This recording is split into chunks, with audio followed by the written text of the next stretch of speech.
Lamusizza nnyo mwenna abali ku Kyaiti. Sooka n'obalamusa ekiramuso ekyaffe eky'Abasiraamu. Assalaamu alaikum warahmatullahi wabarakatuh. Bali kugoberera Kyaiti era tubeebaza Abakyaiti kubeera nga mutuwa emisomo gy'eddagala emirungi ennyo. Nsaba wa buyinza Katonda abawa amagezi ago n'amaanyi abongere amannya Ambita Kamulali nsangibwa Matugga. Njagala okubuulira ku bakyala abatudde mu bufumbo n'abasuubira okubuyingira. Obufumbo kintu kyava eri Katonda okugatta ekisajja n'ekikazi. Tobuleetako bbugumu ate tobuleetamu bunafu. Kuba nnyanja osanga eteredde oyinza okugaa nti nsobola ogisomoka nga siri mu lyato. Ate mulimu ensozi, mulimu n'ebikko. Osanga olusozi olw'okimanyanga nti osalanga amagezi gonna okulaba nga oluvuunuka. Ate bw'osanga muswete omanyanga nti omuswete ogwo ojja kusangayo olusozi mu maaso, bitambulira wamu. Abakyala oba ng'okola njagala omanye nti olekawo gaapu y'omwami wo.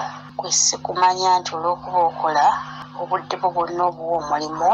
Kyala abamu mulekera abakozi n'omanya omukozi yalina okulabirira omwami wo. Ekivaamu tebiba birungi.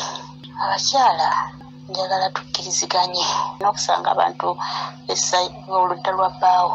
Manya engeri gy'ogenda okuzannyamu ekintu ekyo okulaba nga tebakukyawa ate nga naawe tobakyawa. Ate n'okuzannya paati oy'okulaba nga bbaawo ayagala abantu b'oludda lwo nabo baleme mukyawa. Tonyumya buli kimu kiri waka, baamu n'ekiwerekereza. Abakyala tulina emizee egy'okubeera nga bw'obeera nga omaze okuzaala omwami omwerabira. Obudde bwo bwonna n'obuwa mwana oba omwami n'obumalawo. Ekyo kikyamu nno, kiba kyagala ne bw'oba ozadde epaati y'omwami ogirekewo. Nsaba ba mikwano mwenna abatudde mu bufumbo tuleme kujja Katonda mu bufumbo bwaffe tuyingizeewo ebintu bya sitaani. Ekintu ekyo kikyamu. Buli lw'oyingiza ebintu bya sitaani mu bufumbo bwo omanya nti okutabuka kutuuse, kuba mutuuka ekiseera ne mukyankalana olwa sitaani gwe wayingizaawo. Mwesigame Katonda, buli ekisobye mukitunuze mu Katonda.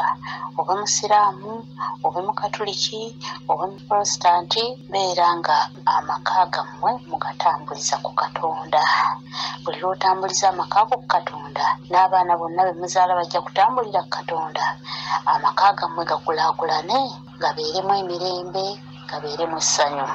Nsaba nkomaawo, nsaba Katonda buli omu waali amuwa ekisinga obulungi. Ssaabasajja Kabaka awangaale. Awangaalire ddala Beene we bali kutuusa bubaka eri bakyala bano naddala abali ku channel yaffe eneyitibwa Kyaiti. Kusookera ddala nkwagaliza olunaku lwammwe olulungi, olunaku lw'abakyala lwaleero. Baagaliza olunaku olulungi nammwe abali ku channel yaffe eno Kyaiti.